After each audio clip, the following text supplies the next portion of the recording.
저는 오늘 여러분들과 함께 고향에 대해서 좀 생각해 보고자 합니다. 제가 제 고향 초등학교 다닐 때 강단 이름이 있는데 그 강당 이름이 남파회관이었습니다. 우리나라가 근대로 넘어올 때 작곡가들이 있는데 홍남파 선생님의 고향이 경기도 화성이고 저희 동네 초등학교에 남파회관이라고 강당 이름이 그렇게 명명되었습니다. 그가 작곡한 노래 중에 가장 유명한 노래가 무엇일까요? 고향의 봄입니다. 이 고향의 봄이라는 노래를 우리 같이 불러보도록 하겠습니다.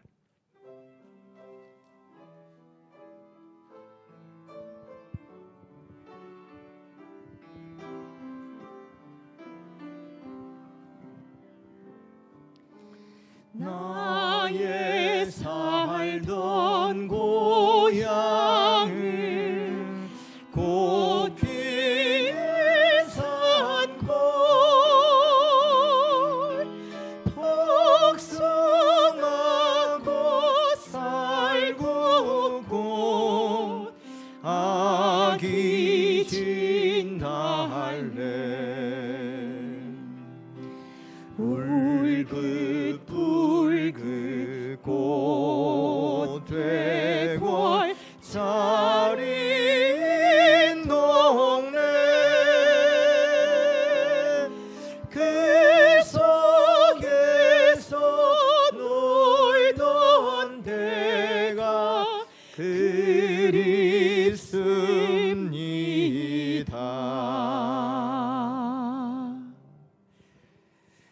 이 곡을 들으면 저절로 고향 생각이 나고 마음이 왠지 숙연해지는 듯한 느낌도 있고요. 뭔가 마음이 짠하고 진한 여운이 있는 듯한 그러한 노래입니다. 저는 어릴 때 이 홍남파 선생님의 고향인 경기도 화성의 활초리라는 동네를 제가 알거든요. 그래서 그 동네가 그렇게 아름다웠나 이렇게 생각을 하곤 했습니다. 그런데 나중에 알고 보니까 작곡을 하신 분은 홍남파 선생님이시고 작사를 하신 분은 이원수 선생님이었습니다. 그래서 저희 동네가 아니고 이 노래의 고향이 저희 동네가 아니고 이원수 선생님의 동네가 그곳이구나라는 것을 알게 됐습니다. 알고 보니까 이 동네는 경남 창원시 마산 하포구 오동동이라는 동네였습니다. 그 동네가 이렇게 좋은 동네라고 이렇게 하고 있습니다. 예전의 이름은 소담리라는 동네였다는 것입니다.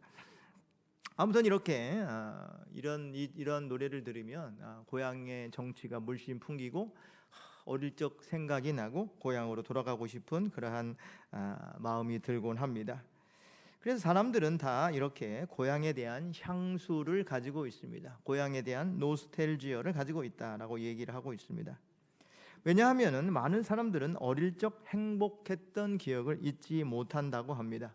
어릴 적 익숙했던 동네, 어릴 적 함께 놀던 친구, 어릴 적 맛있게 먹던 음식을 잊지 못한다고 하는 것입니다. 여러분 지금도 여러분이 가장 맛있다고 생각하는 음식은 아마도 여러분 어릴 때 맛있게 먹었던 그 음식이 제일 맛있다고 생각을 하실 것입니다. 그래서 나이 들은 어른들은 보리밥을 그렇게 좋아합니다. 보리밥 맛있나요? 왜 맛있을까요? 어릴 때 먹었기 때문에 맛있는 겁니다. 사실은 맛은 없어요. 어릴 때 먹어봤기 때문에 맛있다고 생각을 하는 거죠.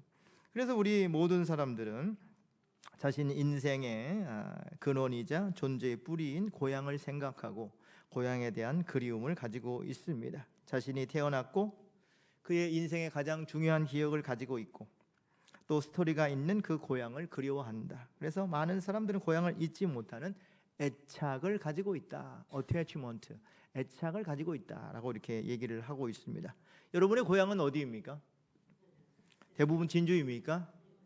오늘 우리 교회가 더 많이 찼다고 하면은 서울에서 많은 사람들이 온 거고요.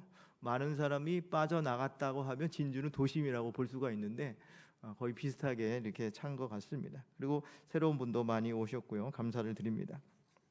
올해도 여러분 고향에 가십니까?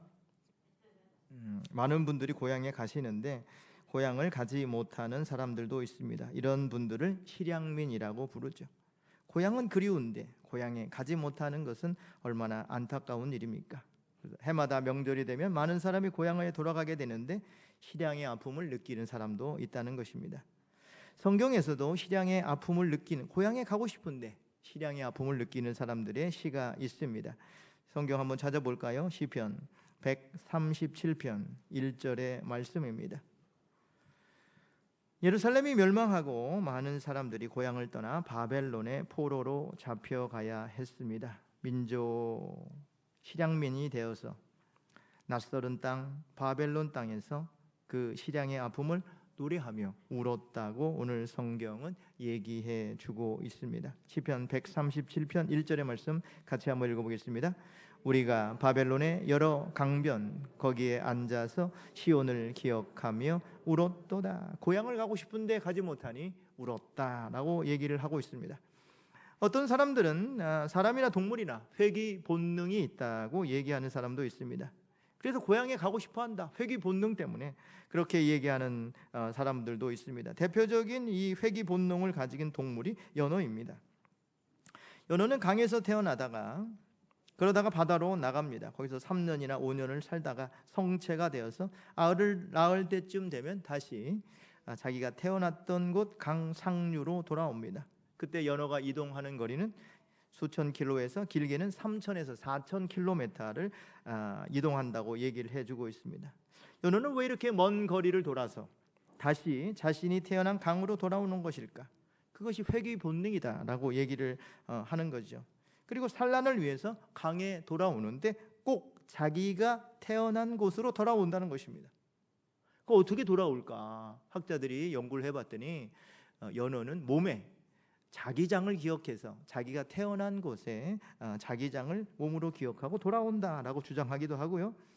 또 어떻게 정확하게 자기가 태어난 곳으로 돌아오느냐? 후각이 발달해서 냄새를 맡아 자기가 태어난 곳의 냄새를 맡아 강을 거슬러 올라가 거기에 알을 낳는다고 얘기를 해주고 있습니다.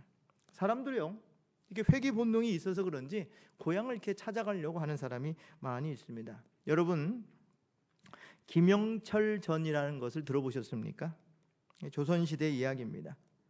임진왜란이 지나고 중국 대륙에 패권을 놓고 명나라와 후금이 전쟁을 할 때입니다. 당시 명나라는 임진왜란 때 우리나라에 파병을 해준 나라이기 때문에 우리도 의리를 지켜서 명나라를 돕기 위해서 2만 명을 중국으로 보냈습니다.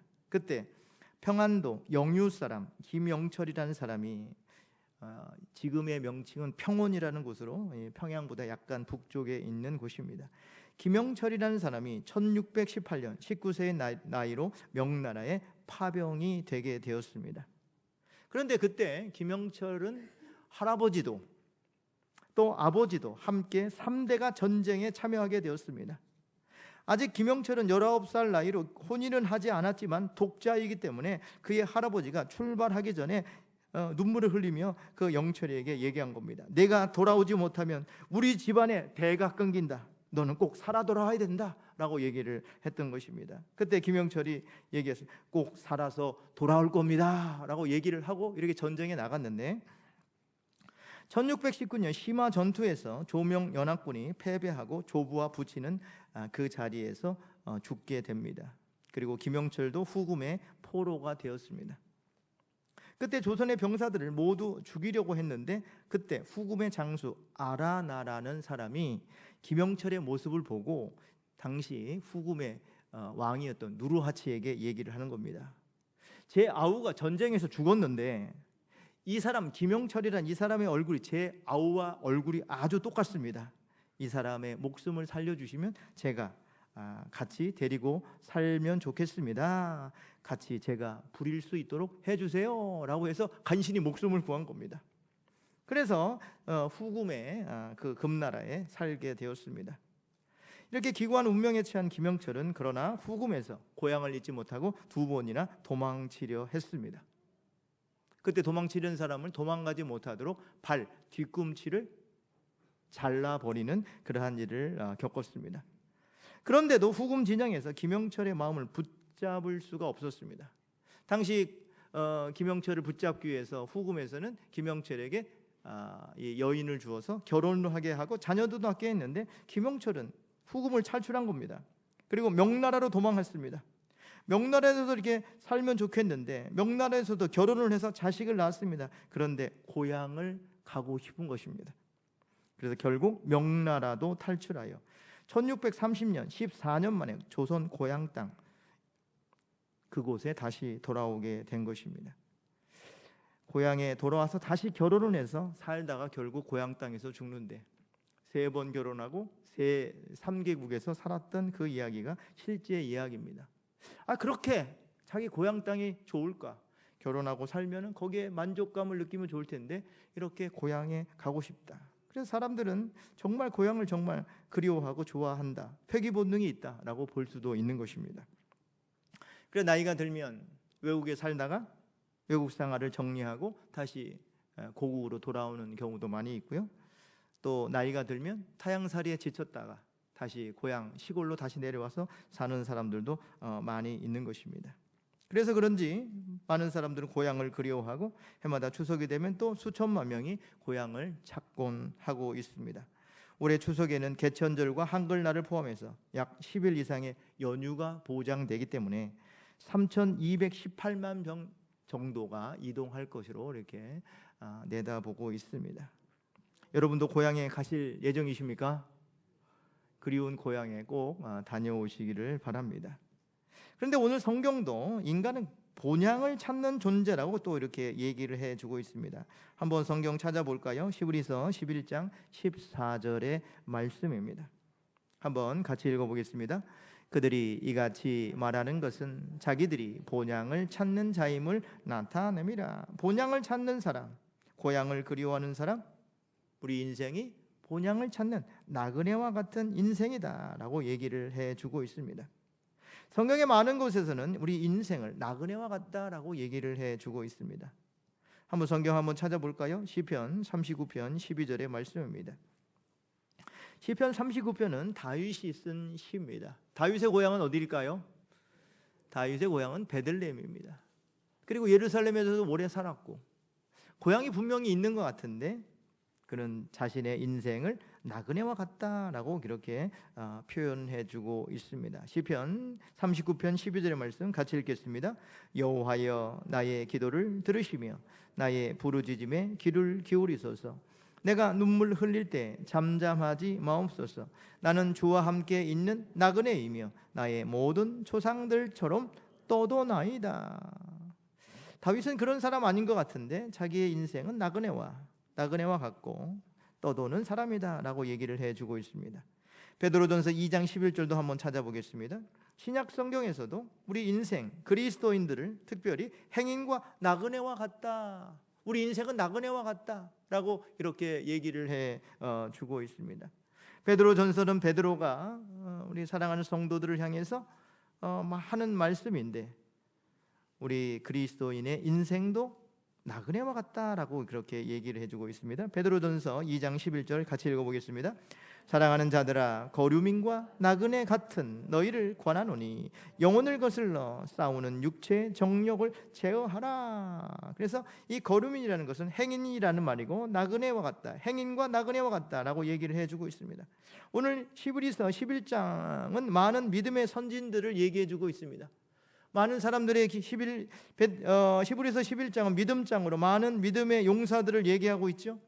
그래서 이 성경 본문 앞에는 아벨과 에녹과 노아와 아브라함의 이야기를 하고 있습니다. 그런데 이런 믿음의 선진들이 다 나그네와 같은 인생이다라고 얘기를 해주고 있습니다. 13절의 말씀 한번 같이 읽어보겠습니다. 이 사람들은 다 믿음을 따라 죽었으며 약속을 받지 못하였으되 그것들을 멀리서 보고 환영하며 또 땅에서는 외국인과 나그네임을 증언하였으니, 이 믿음의 용사들이 다 나그네라고 얘기를 하고 있는 것입니다. 이렇게 우리 인생 또 믿음의 선진들도 나그네와 같은 인생이다. 그러면 진짜 우리가 가야 될 본향은 어디일까 한번 생각을 해보는 것입니다. 여러분 다 고향이 있죠? 그럼 오늘 성경이 얘기하는 진짜 본향은 어디일까요? 우리 인생의 진짜 본향이 어디일까? 성경 우리의 진짜 본향이 있다고 얘기해 주고 있습니다. 그것은 하늘에 있다는 것입니다. 그래서 고린도후서 5장 1절을 살펴보면 우리의 인생은 언젠가 우리의 장막집이 무너질 때가 있고 우리의 장막집이 무너지면 하늘의 영원한 집으로 들어가게 된다라고 얘기를 해 주고 있습니다. 우리의 장막집은 육신의 집을 얘기하고요, 육신의 장막이 무너진다는 것은 곧 죽음을 의미하고요, 죽음 이후에 하늘에 영원한 집이 있다고 얘기해 주고 있는 것입니다. 고린도후서 5장 1절의 말씀 한번 같이 읽어보겠습니다. 만일 땅에 있는 우리의 장막집이 무너지면 하나님께서 지으신 집 곧 손으로 지은 것이 아니요 하늘에 있는 영원한 집이 우리에게 있는 줄 아느니라. 여러분, 하늘에 집이 있다고 믿습니까? 그래서 우리의 본향은 하늘에 있고 우리는 인생은 나그네이며 우리 인생의 최종 목적지는 하늘 본향이 되어야 된다고 성경은 얘기를 해주고 있습니다. 그래서 우리는 다 본향을 찾는 자인 것입니다. 성경 다음으로 많이 읽혔다는 책이 있습니다. 그게 무슨 책일까요? 그 책이 철로 역정입니다. 철로 역정의 영어 제목은요, The Pilgrim's Progress, 나그네의 여정, 뭐 이렇게 번역을 하면 될까요? 이렇게 철로 역정은 그 우리 신앙생활이 나그네와 같은 여정이다라고 말하고 있는 책입니다. 여기서 주인공 크리스천은 멸망의 도성을 떠나 천국을 향한 발걸음을 옮깁니다. 수많은 난관과 시련과 어려움이 그의 앞에 있습니다. 그러나 크리스천은 천성을 향해 계속해서 나아가는 것입니다. 그리고 마침내 마지막 여정, 이 크리스천과 소망이 천성에 들어가기 앞서서 한 가지 강을 건너는데 그 강이 죽음의 강입니다. Death River를 건너 천성에 들어가야 되는데 이 강은 누구도 피할 수 없다는 것입니다. 천성에 본향에 들어가려면 이 죽음의 강을 넘어야 된다는 것입니다. 그때 크리스천은 이 강 한가운데서 두려움을 느꼈습니다. 믿음을 가지고 살았지만 두려움을 느꼈습니다. 나는 이 강에서 가라앉아 버릴 거야 라는 그런 생각을 가졌습니다. 그때 소망이 그의 손을 붙잡아 주었습니다. 그리고 형제여, 주님께서 말씀하셨습니다. 내가 너를 결코 버리지 아니하리라. 이 약속의 말씀을 붙잡은 것이죠.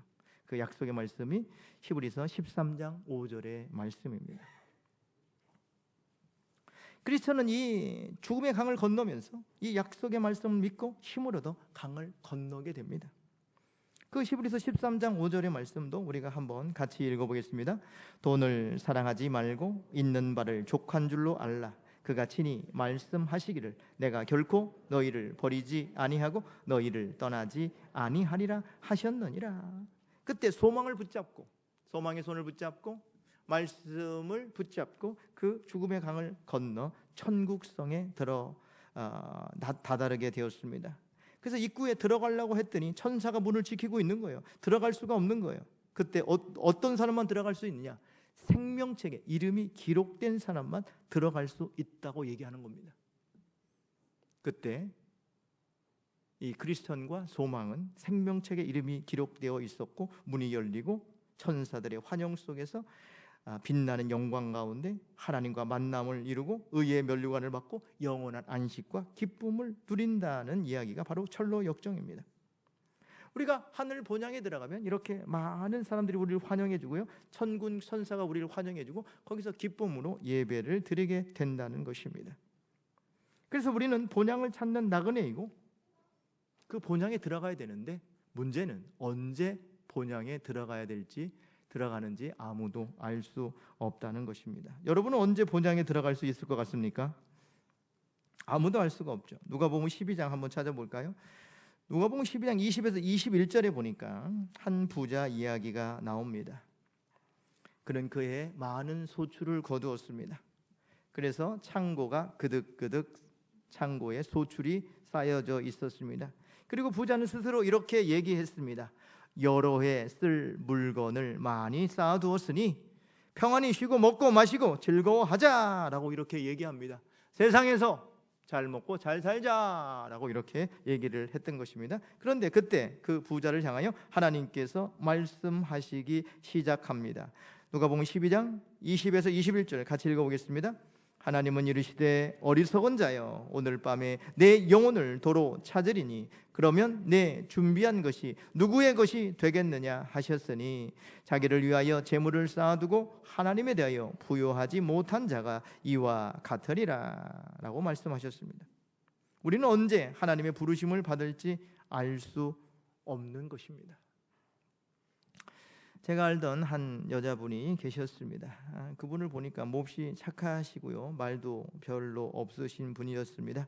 그분은 신앙을 가지신 분이었습니다. 알고 보니까 그분은 상처가 많은 분이었습니다.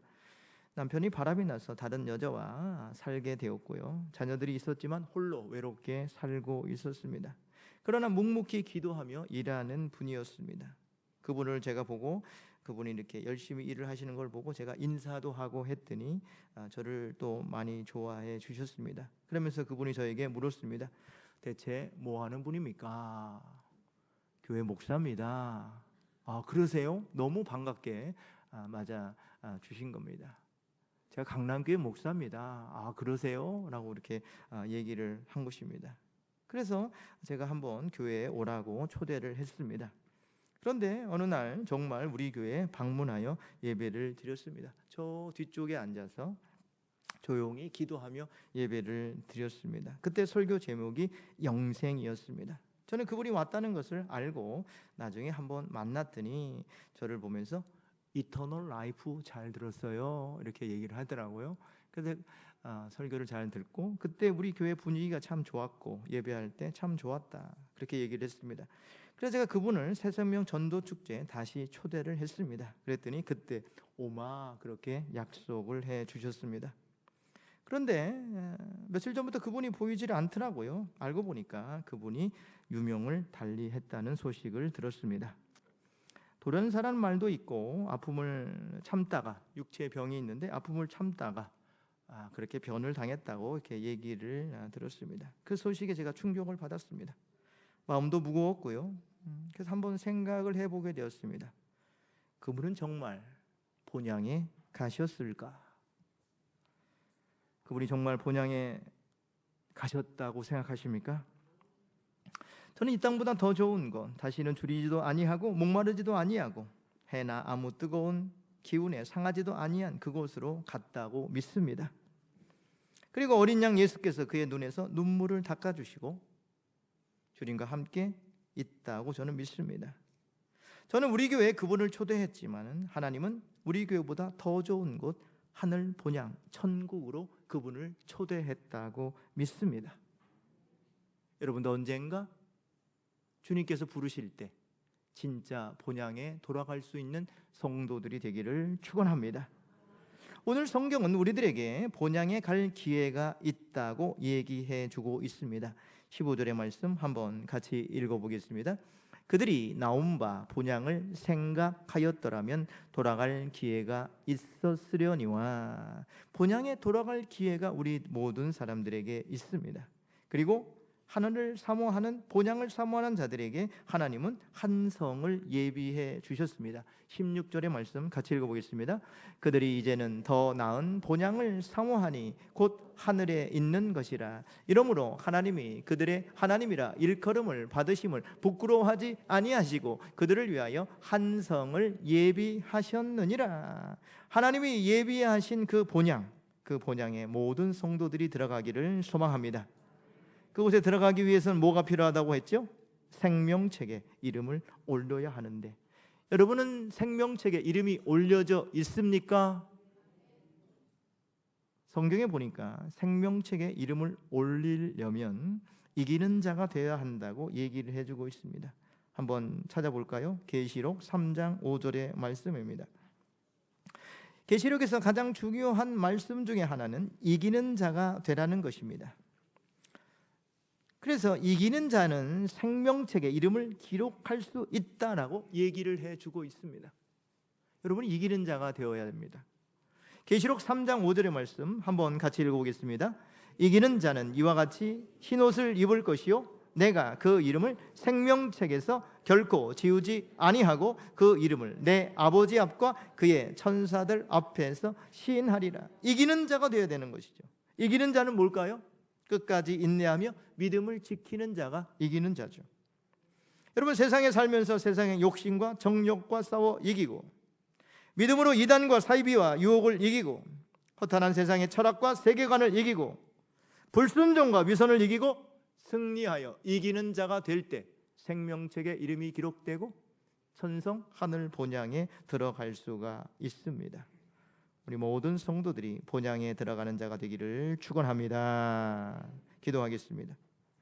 하나님, 민족 명절을 맞이하여 모두들 고향에 돌아가려고 하고 있습니다.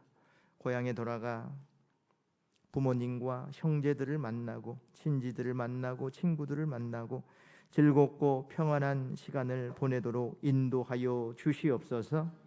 또한 우리에게 영원한 하늘 본향이 있다는 것을 기억하고 믿음을 지키며 이기는 자가 되어서 하늘 본향에 돌아갈 수 있는 모든 성도들 될 수 있도록 또한 우리를 붙잡아 주시옵소서. 예수 그리스도의 이름으로 기도드립니다. 아멘.